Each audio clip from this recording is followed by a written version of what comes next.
नमस्कार विद्यार्थी मित्रांनो कसे आहात? आपलं सर्वांचं आमच्या यूट्यूब चॅनलवर स्वागत आहे. मी STI रोहिदास चोंदे पाटील.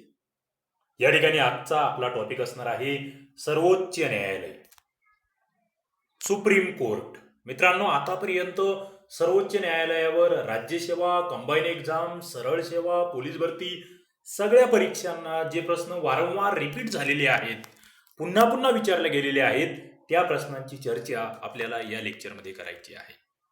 तर शेवटपर्यंत हे लेक्चर आपण बघाल आणि याच्यातून खूप मोठे आपले मार्क्स त्या ठिकाणी पक्के करण्याचा प्रयत्न कराल अशी मला अपेक्षा आहे. बघा, केंद्र आणि राज्य यांच्या वादावर निर्णय देणे हा सर्वोच्च न्यायालयाचा कोणता अधिकार आहे, अशा स्वरूपाचा पहिलाच प्रश्न विचारला गेलेला आहे. केंद्र राज्य वाद. बघा, सुप्रीम कोर्टाचे विविध अधिकार क्षेत्र असतात. तुम्ही जेव्हा सुप्रीम कोर्टाच्या अधिकार क्षेत्राचा विचार करतात, त्यामध्ये अपिलीय अधिकार क्षेत्र आहेत, त्याच्यामध्ये सल्लादायी अधिकार क्षेत्र आहे, प्रारंभिक अधिकार क्षेत्र आहे, अभिलेखाचे न्यायालय आहे. त्याच्यामधील प्रारंभिक अधिकार क्षेत्रामध्ये केंद्र आणि राज्य यांच्यातील वाद. आता मुद्दा तयार होतो की प्रारंभिक अधिकार क्षेत्र कशाला म्हणायचं. मित्रांनो, नावातच आहे प्रारंभिक. ज्या वादाचा निर्णय फक्त आणि फक्त कोण देऊ शकतं? सर्वोच्च न्यायालय. त्याला आपण प्रारंभिक अधिकार क्षेत्र असं म्हणत असतो. आता पुढचा प्रश्न आहे, भारतीय न्यायपालिकेचे वैशिष्ट्य कोणते? बघा, एकेरी आणि एकात्म न्याय व्यवस्था हे भारतातील न्यायपालिकेचे वैशिष्ट्य आहे. आता तुम्ही म्हणाल, एकेरी न्यायपालिका का म्हणायचे? बघा, सरळ आहे जिल्हा न्यायालय, त्याच्यावर नियंत्रण असलेलं उच्च न्यायालय आणि त्याच्यावर नियंत्रण असलेलं सर्वोच्च न्यायालय. सरळ सरळ. याच्यामध्ये जर नाही पटलं तर इथे अपील करा, इथे नाही पटलं तर वर अपील करा. एकेरी न्याय व्यवस्था. एकमेकांवर त्या ठिकाणी सरळ वरचे टप्पे आपण या ठिकाणी बघत असतो. एकेरी किंवा एकात्मिक न्याय व्यवस्था. पुढचा सोपा परंतु रिपीट झालेला प्रश्न तो म्हणजे सुप्रीम कोर्ट. सुप्रीम कोर्टाचे जे न्यायाधीश असतात यांना पदच्युत करण्यासाठी कोणती प्रक्रिया राबवली जाते? आणि याच्यासाठी जी प्रक्रिया आपण राबवतो मित्रांनो, त्यासाठी जी प्रोसेस आहे तिला आपण महाभियोग प्रक्रिया असं म्हणत असतो. महाभियोग प्रक्रिया जी अत्यंत क्लिष्ट अशी प्रक्रिया असते. त्याच्या संदर्भात आपण सर्वोच्च न्यायालय हा टॉपिक बघितला तेव्हा पाहिलेला आहे. एक विशेष बहुमत या स्वरूपामध्ये ती प्रोसेस असते 2/3. त्याच्यामध्ये त्या न्यायाधीशाची चौकशी सुद्धा होत असते. सगळ्यात आधी आपण बघितलेलं आहे की व्ही रामास्वामी यांच्यावरती प्रोसेस त्या ठिकाणी वापरण्याचा प्रयत्न झाला होता, परंतु ते त्या ठिकाणी अपयशी ठरलेलं आहे. त्यामध्ये जे मतदान झालं त्यात काँग्रेस तटस्थ राहिल्यामुळे त्यांना आपल्याला पदावरून कमी करता आलेलं नव्हतं. पुढे फेडरल कोर्ट ऑफ इंडिया. आपण जे सध्याचं सर्वोच्च न्यायालय म्हणतो, या सर्वोच्च न्यायालयाचं पूर्वीचं रूप म्हणजे फेडरल कोर्ट ऑफ इंडिया. आता या फेडरल कोर्ट ऑफ इंडियाचं सर्वोच्च न्यायालयामध्ये रूपांतर कधी झालं? तर ते 26 जानेवारी 1950 या दिवशी सर्वोच्च न्यायालयामध्ये रूपांतर. म्हणजे मित्रांनो, थोडक्यात स्थापना ही सर्वोच्च न्यायालयाची 26 जानेवारी 1950 ला झाली असं आपण या ठिकाणी म्हणू शकतो. त्याचं उद्घाटन जसं 28 जानेवारी 50चं आहे, परंतु आपल्याला 26 जानेवारी ही तारीख लक्षात ठेवायची आहे. पुढचा महत्वाचा मुद्दा म्हणजे कन्सेप्टवरचा मुद्दा आहे की भारतामध्ये न्यायालयीन पुनर्विलोकन या संदर्भात काय? न्यायालयीन पुनर्विलोकनाचं नेमकं भारतात व्याख्या काय केली जाते? तर एखादा कायदा जो आहे तो सनदशीर आहे की बेसनदशीर आहे हे न्यायालय ठरवू शकतो. म्हणजे संसदेने कायदा केला, परंतु तो घटनेच्या मूलभूत चौकटीत बसतो का की बसत नाही, हे जाहीर करण्याचा अधिकार या ठिकाणी सर्वोच्च न्यायालयाला असतो. थोडक्यात काय, तर सर्वोच्च न्यायालय घटनेच्या तरतुदींचा अर्थ लावण्याचं कार्य करत असते. न्यायालयीन पुनर्विलोकन. मित्रांनो, तुमच्यासाठी माझा प्रश्न आहे, न्यायालयीन पुनर्विलोकन ही जी कन्सेप्ट आहे ही आपण कोणत्या देशाकडून घेतली? न्यायालयीन पुनर्विलोकन. त्यानंतर जनहित याचिका, न्यायालयाची सर्वोच्चता, हे विविध जे तत्व आहेत न्यायालया संदर्भातले, हे आपण कोणत्या देशाच्या घटनेकडून घेतलेले आहेत?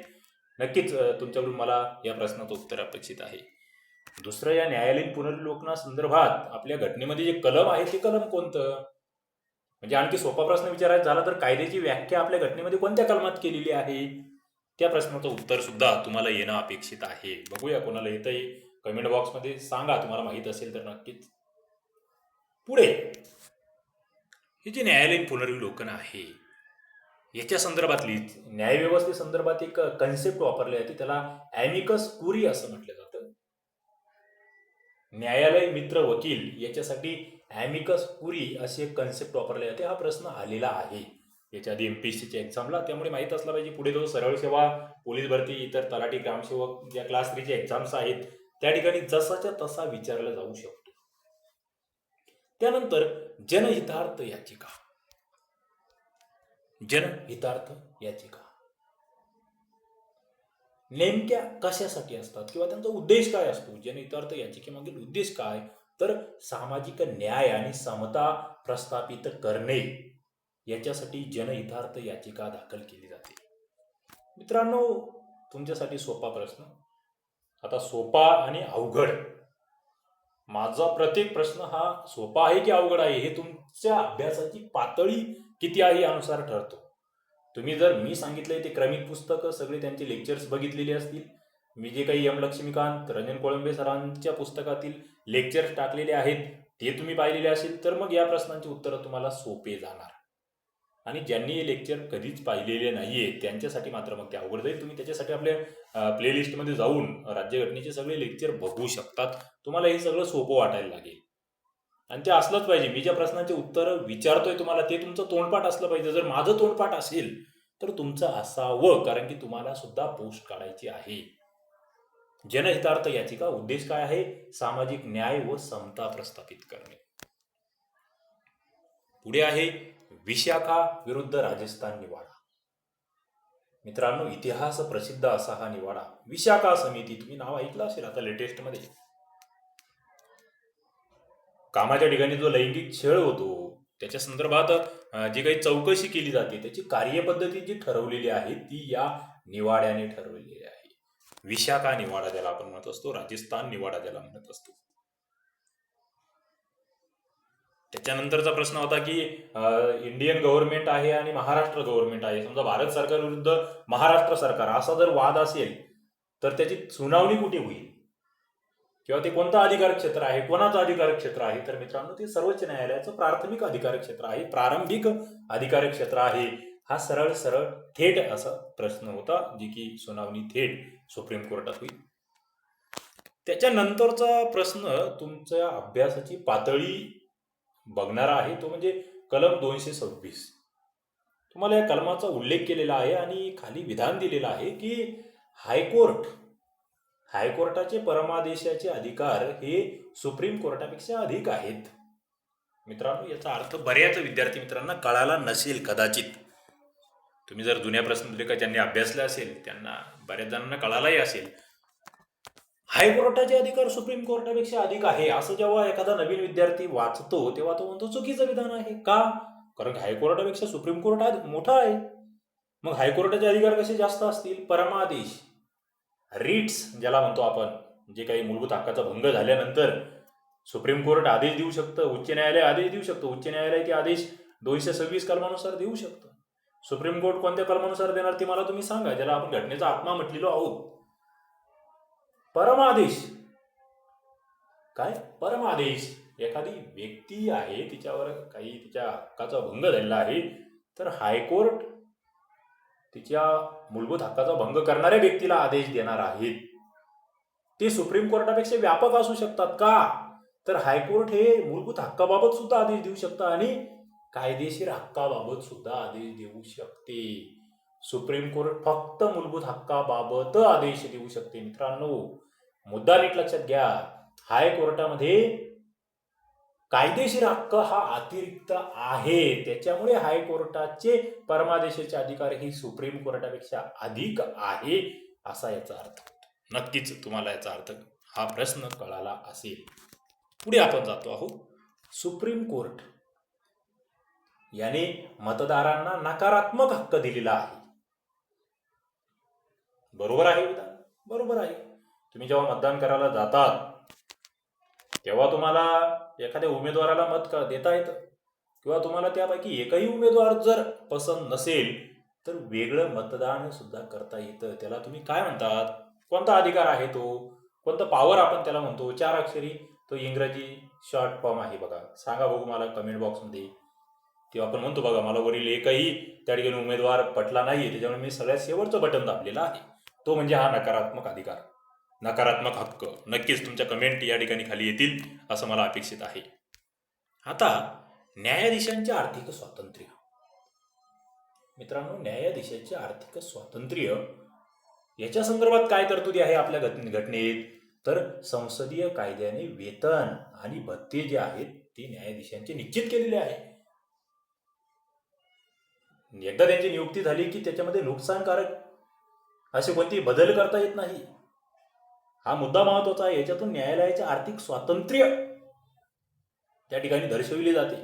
दुसरं म्हणजे न्यायाधीशांचं जे काही खर्च हा होतो आहे वेतन भत्त्याचा, हा खर्च भारताच्या संचित निधीतून केला जातो. त्याला भारित खर्च असं म्हटलं जातं. भारित खर्च ज्याच्यावर मतदान घेतलं जात नाही तो गृहीत धरलेला आहे. आणि पुढचा एक मुद्दा मात्र याला अपवाद आहे, तो म्हणजे आर्थिक आणीबाणी जर त्या ठिकाणी जाहीर केली राष्ट्रपतींनी तर त्यावेळेस मात्र यांच्या वेतनात कपात होऊ शकते, न्यायाधीशांच्या सुद्धा. हा मुद्दा लक्षात ठेवा. हे सगळे प्रश्न आलेले आहेत याच्यापूर्वी. मित्रांनो, याच्या नंतर आले तर आपले हे चुकणार नाही, हे आपल्याला लक्षात घ्यायचं. पुढे कलम 141. कलम 141 काय म्हणतंय? सुप्रीम कोर्टाने जाहीर केलेला जो कायदा आहे तो भारताच्या भूप्रदेशाच्या सर्व न्यायालयांना बंधनकारक राहणार आहे. ओके, अत्यंत महत्वाचा मुद्दा आहे. सुप्रीम कोर्टाचे निर्णय हे खालच्या सर्व न्यायालयांना काय असणार आहेत? बंधनकारक असणार आहेत, हे लक्षात घ्या. पुढचा मुद्दा येतो सुप्रीम कोर्ट 2 राज्यातील वाद असेल तर ती निवारण्याचं काम कोण करणार आहे? सुप्रीम कोर्ट करणार आहे.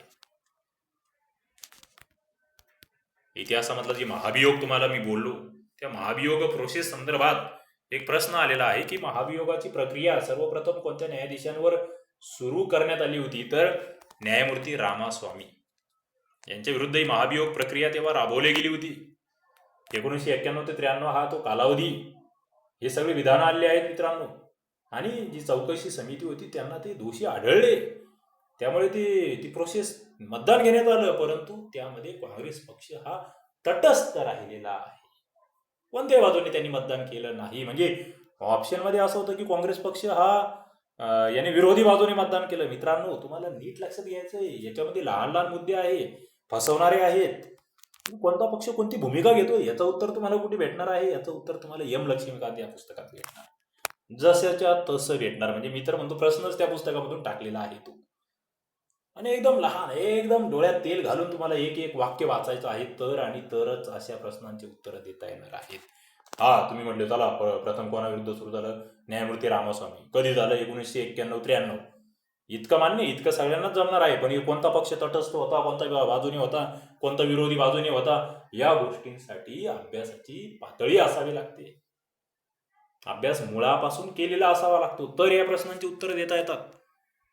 पुढे सर्वोच्च न्यायालयाच्या मुख्य अधिकार कक्षा ज्या आहेत त्यांच्या संदर्भात प्रश्न आलेला आहे. त्यामुळे त्यामध्ये मूळ अधिकारिता एक कक्ष आहे, सल्लागारी अधिकारिता ही कक्ष आहे, क्षमादानाचे अधिकार ही कक्ष आहे. अपिली अधिकार मात्र या मूळ अधिकार कक्षेत नाहीये, मुख्य अधिकारात नाहीये. ऑप्शनमध्ये अपिली हे चुकीचं दिलेलं आहे. पुढे जनहित याचिका ही जी संकल्पना आहे ही कोणत्या तत्वावर आधारित आहे अशा स्वरूपाचा प्रश्न आलेला आहे. तर ऍक्शिओ पॉप्युलारिस रोमन लॉ तत्व आहे, त्याच्यावर आधारित ही कन्सेप्ट आहे जनहित याचिका. त्याच्यानंतर मित्रांनो, भारताच्या सुप्रीम कोर्टाला जे अधिकार क्षेत्र अतिक्रमण आहे या आधारावर संसदीय कायदा रद्द ठरवता येतो. हा महत्वाचा मुद्दा आहे. केशवानंद भारती केस. संसदेने एखादा कायदा केलाय पण तो मूलभूत हक्काचा भंग करणारा असेल तर तो कायदा भारताचं सुप्रीम कोर्ट रद्द करू शकतं. पुढे DC वाधवा विरुद्ध बिहार राज्य खटला आहे 1987चा, याने वटहुकुमाच्या प्रख्यानावर टिप्पणी केली आहे. मित्रांनो, आपण बघतो वटहुकूम त्याच विषयावरील पुन्हा पुन्हा वटहुकूम काढून त्याचा गैरवापर केला गेला, अशा स्वरूपाच्या त्या ठिकाणी म्हणजे टीका झालेल्या आहेत. त्याच्या संदर्भातला हा DC वाधवा खटला माहीत असू द्या, आणि त्याच्यानंतर केशवानंद भारती खटला. आतापर्यंतचा म्हणजे सगळ्यात महत्त्वाचा सुप्रीम कोर्टाच्या इतिहासातला किंवा भारताच्या इतिहासातला म्हणूया सर्वाधिक गाजलेला खटला कोणता असेल तर केशवानंद भारती विरुद्ध केरळ राज्य खटला 1973चा. सुप्रीम कोर्टाने या ठिकाणी मूलभूत ढाच्या किंवा मूलभूत चौकट किंवा बेसिक स्ट्रक्चर ही कन्सेप्ट या ठिकाणी मांडली की भारतीय राज्यघटनेची ही तत्व आहेत, ही तत्व कुणालाच बदलता येणार नाही, संसदेला बदलता येणार नाहीत. पुढचा मुद्दा मात्र थोडासा सुप्रीम कोर्टाच्या विरोधातला आहे, तो म्हणजे मतदारसंघ परिसीमन जे आहे याच्यामध्ये मात्र सुप्रीम कोर्ट हस्तक्षेप करू शकत नाही. बघा, असे अपवादात्मक मुद्दे लक्षात ठेवत चला. तुम्हाला वाटेल की अरे सुप्रीम कोर्टाला सगळ्यात पावर आहे, कशातही जाऊन हस्तक्षेप करू शकतो. नाही, मतदारसंघ परिसीमन जे आहे त्या ठिकाणी सुप्रीम कोर्ट हस्तक्षेप करू शकत नाही. पुढे कायद्याने सुनिश्चित प्रक्रिया अंगीकारून अटक किंवा स्थानबद्धता जर झाली असेल तर त्यावर सुद्धा सुप्रीम कोर्ट कोणताही प्रश्न विचारू शकत नाही. कायद्याने जी पद्धत ठरवलेली आहे तर त्याच्यानुसार एखाद्या व्यक्तीला अटक केलेली आहे तर मात्र त्या ठिकाणी कोणताही आदेश सुप्रीम कोर्ट देऊ शकत नाही. कारण आदेश देण्याच्या आधी सुप्रीम कोर्ट त्या ठिकाणी चेक करणार आहे, बाबा कशा पद्धतीने अटक झाली, पोलिसांनी किंवा कोर्टाने खालच्या त्यांना सांगितलं बाबा ही प्रोसेस आम्ही अवलंबली आणि ती जर कायद्याने सुनिश्चित केलेली प्रक्रिया आहे असं सुप्रीम कोर्टला वाटत असेल तर मात्र त्या ठिकाणी मग सुप्रीम कोर्ट कोणताही प्रश्न विचारणार नाहीये. पुढे अर्थविधेयक आहे. आपल्याला माहित आहे अर्थविधेयक कोण ठरवतं, तुम्हाला माहित आहे लोकसभेचे सभापती अर्थविधेयक आहे की नाही हे ठरवतात. एकदा लोकसभेच्या अध्यक्षांनी हे ठरवलं ना तर या निर्णयावर सुप्रीम कोर्टाला प्रश्न विचारता येत नाही. सुप्रीम कोर्ट यामध्ये कोणताही हस्तक्षेप करू शकत नाही. म्हणजे मित्रांनो, तुमच्या लक्षात येत आहे की सुप्रीम कोर्ट जे आहे ते कोणत्या बाबीमध्ये हस्तक्षेप करू शकत नाही. त्या संदर्भातले काही मुद्दे आणि त्यांच्यावर आलेले हे प्रश्न. पुढे ग्राहक शिक्षण व संशोधन केंद्र विरुद्ध युनायटेड ऑफ इंडिया यांचा एक निकाल आहे, त्या संदर्भात सुद्धा प्रश्न आलेला आहे. सामाजिक न्याय, समानता, लोकांप्रती नम्रता हा सामाजिक लोकशाहीचा पाया आहे. अशा स्वरूपाचा निकाल किंवा अशा स्वरूपाचं विधान हे कोणत्या खटल्यात केलं गेलं तर ग्राहक शिक्षण व संशोधन केंद्र विरुद्ध भारत सरकार. त्याच्यानंतर न्यायिक सिंहावलोकन व राज्यकारभाराचे सिंहावलोकन या दोघांमध्ये फरक आहे, हे लक्षात राहू दे. या स्वरूपाचा प्रश्न आलेला आहे. न्यायिक सिंहावलोकन आणि राज्यकारभाराचे सिंहावलोकन सरळ सरळ आहे. न्याय व्यवस्था आणि राज्यकारभार वेगवेगळे आहे, त्याचं सिंहावलोकन करणं, त्यांच्यावर टिप्पणी करणं दोन्ही विषय वेगळे आहेत.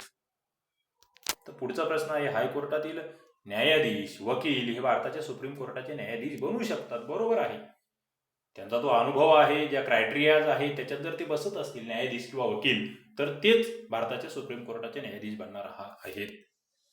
पुढे सुप्रीम कोर्ट आणि हायकोर्ट यांच्याबाबत न्यायालयीन स्वातंत्र्य संरक्षित केलेले आहे असे कोणत्या मुद्द्यावरून आपण म्हणू शकतो, असा एक प्रश्न येऊन गेलेला आहे.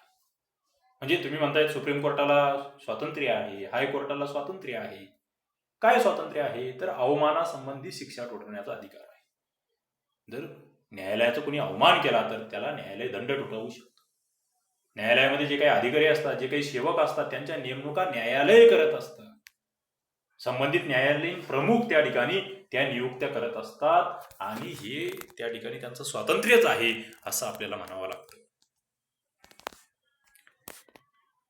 पुढचा मुद्दा तोच, स्वतंत्र न्यायपालिका.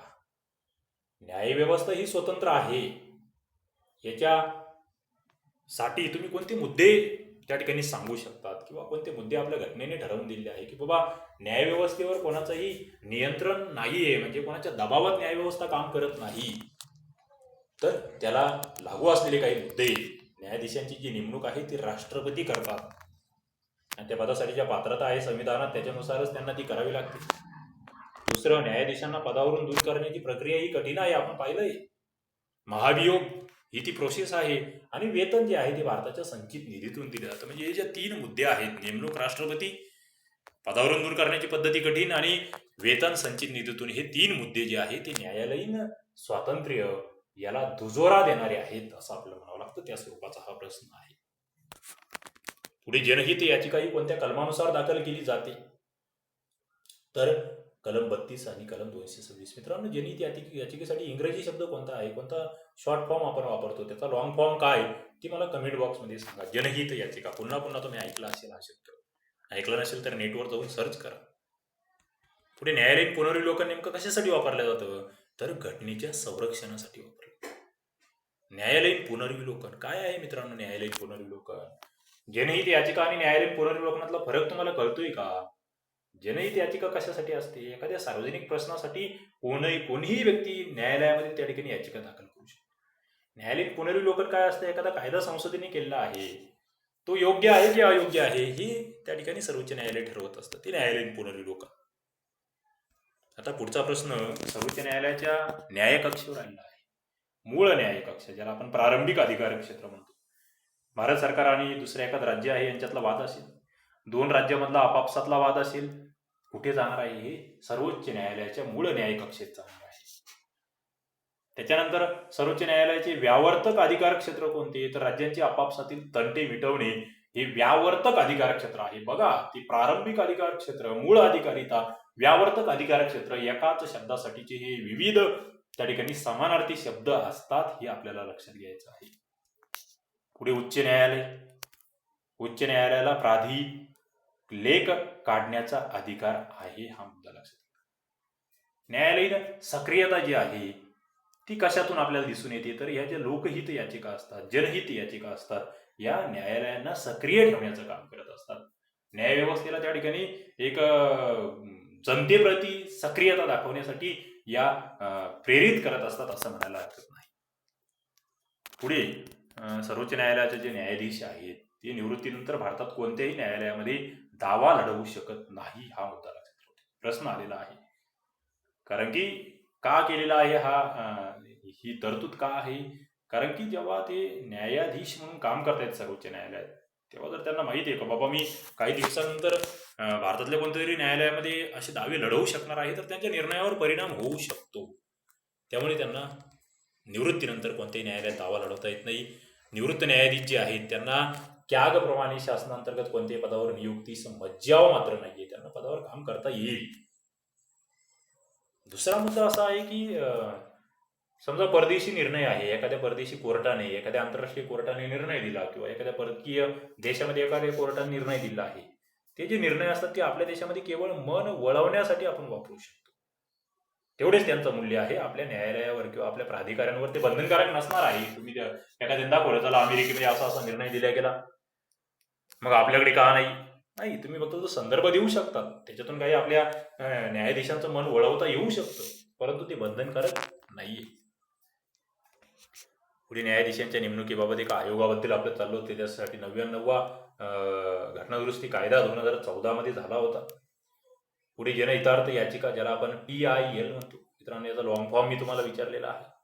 याच्यातून काय घडतं आहे, तर न्यायपालिकेचे लोकशाहीकरण घडते आहे जनहितार्थ याचिकेमधून. कार्यकारी विधिमंडळ त्यांची जनतेप्रतीची घटनात्मक कर्तव्य पार पाडण्यासाठी त्यांना भाग पाडल्या जात आहे या जनहित याचिकेद्वारे. आणि सगळ्यात महत्वाचं म्हणजे भ्रष्टाचारमुक्त प्रशासन, याच्यासाठी प्रयत्न जनहित याचिकेमधून घडत आहे.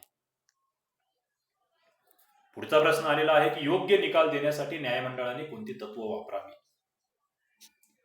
तर नैसर्गिक न्यायाचे तत्व हे न्यायालयाने योग्य निकाल देण्यासाठी वापरले पाहिजे. न्यायालयीन पुनर्विलोकनाची व्याख्या या ठिकाणी केलेली आहे. हा प्रश्न आलाय मित्रांनो, आणि हा फसवणारा प्रश्न आहे, सोपा प्रश्न नाहीये मुळात. न्यायालयीन पुनर्विलोकन कशाला म्हणायचं? विधिमंडळाच्या कायद्याची व केंद्र तसेच राज्य शासनाच्या कार्यकारी आदेशांची जी घटनात्मकता आहे ती तपासण्याचा सुप्रीम कोर्टाचा जो अधिकार आहे त्याला आपण न्यायालयीन पुनर्विलोकन. काय म्हटलंय मित्रांनो? विधिमंडळाचे कायदे म्हणजे संसद असेल, राज्य विधिमंडळ असेल, यांनी जे कायदे केलेले आहे, किंवा केंद्र सरकार आहे, राज्य शासन आहे, यांचे जे कार्यकारी आदेश आहे, 2 गोष्टी वेगळ्या आहेत. कायदे वेगळे आहेत, आदेश वेगळे आहेत.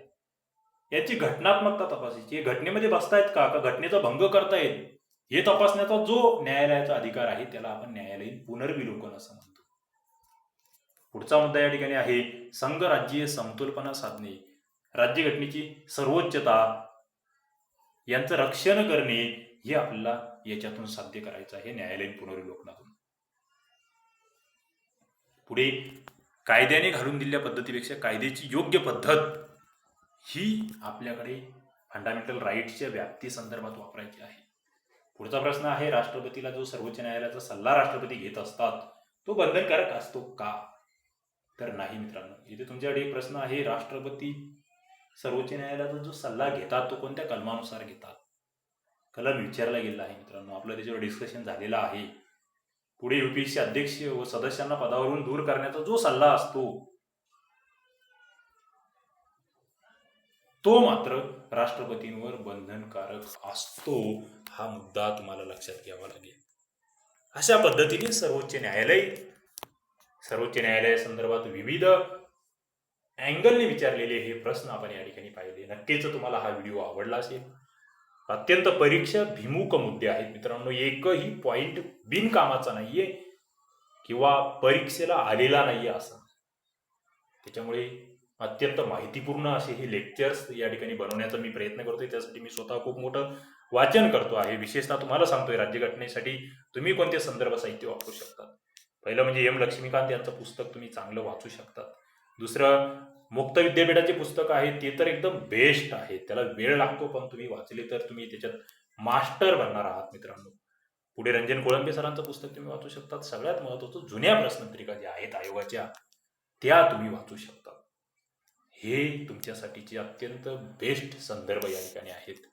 असेच लेक्चर्स तुम्हाला याच्या पुढेही बघायचे असतील तर आपल्या YouTube चॅनलला तुम्ही सबस्क्राईब करा. त्याच्या पुढील घंटीचे बटन दाबून ठेवा, म्हणजे तुम्हाला त्या लेक्चरची नोटिफिकेशन्स भेटत जातील. आणि याच्या आधी जेवढे काही लेक्चर्स मी टाकलेले आहेत ते बघायचे असेल तर आपली प्लेलिस्ट बघा किंवा खाली डिस्क्रिप्शनमध्ये लिंक दिलेले आहेत. त्या लिंकवर जाऊन त्या ठिकाणी तुम्ही जुने सगळे लेक्चर्स बघू शकतात. चला तर या ठिकाणी आपण थांबूया. धन्यवाद.